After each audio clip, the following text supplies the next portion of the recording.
Wakubwa huu ni ukweli ambao watu ambao wamezoea kudanganywa wakisikia hawatauelewa, ila watu ambao wamezoea ukweli Mwanakitaa nitawasanua na wataendelea kunielewa. Hata wengi wanasema ukweli unaoumiza ni bora sana kuliko uongo ambao unakufariji kwa muda fulani tu afu baadaye unaanza kukuumiza. Iko hivi Mwanakitaa. Na ushasikia kwamba eti ukienda kwenye settings pale, then ukaenda kwenye general, ukaenda kwenye model number pale, ukikuta herufi M, hiyo simu ni mpya.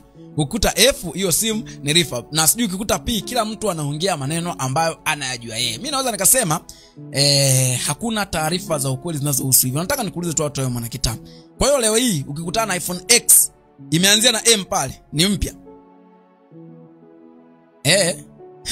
Bado najiuliza. Iko hivi Mwanakitaa, mimi nataka nikwambie tu, ukishakuta simu imepita muda fulani, sio rahisi kupata simu ambayo ni mpya, ambayo ni active obvious tu utapata refurb. Leo hii ukitaka iPhone 12 hauwezi kukuta iPhone 12 ambayo sio refurb. Sio rahisi, na hata ukutana nao sio bei kama ambazo wewe umezizoea. Sijui iPhone 13, sijui iPhone 14, hata 15 tu sasa hivi simu ambayo ni non-active sio rahisi kupatikana. Na hata hapa kwetu tunauza simu 15 ambayo ni non-active, lakini ni gari, hauwezi kufanisha na simu refurb. Ndio hivyo Mwanakitaa. Kwa mimi leo nitaka niwasanue kwenye hilo. Nasikiaga kuna wengine pia wanasema eti kuna grade kwenye simu, sijui kwenye vioo, eti grade 1, grade 2. Hizo grade nani anaziweka?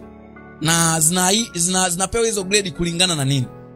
Na hiyo mkitaka ufafanuzi pia Mwanakitaa nitawapa, kwa sababu nyinyi mmenichagua mikuwa TOD watumia simu Tanzania. Nataka niwajuze kuhusu hicho kitu Mwanakitaa. Achana hiyo dhana potofu ya kusema eti ukitaka kujua kwamba simu ni refurb ukikuta ni F, achana hiyo kitu. Ukishakuta tu simu imepita muda, kwa hizi nchi zetu ambazo zinaendelea sio rahisi kupata simu ambayo sio refurb. Ni hilo tu Mwanakitaa. Kama umenielewa sawa, kama hujanielewa hizo sio shida zangu. Nataka nikujuze tu Mwanakitaa. Make sure umeshare na mshikaji wako na umetufollow ili uendelee kusanuka zaidi. Ciao.